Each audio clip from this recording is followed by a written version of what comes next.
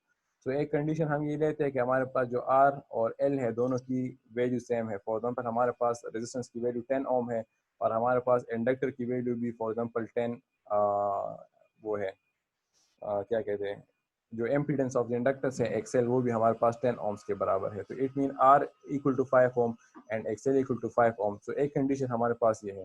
और दूसरा कंडीशन हम ये कंसिडर करेंगे कि आर की वैल्यू हमारे पास बिल्कुल मिनिमम है और एक्सएल की वैल्यू हमारे पास बहुत मैक्सिमम है। तो उस कंडीशन में हमारे पास आउटपुट पर क्या इफेक्ट पड़ता है। सो ये दो कंडीशन हम इसमें से स्टडी आउट करते हैं।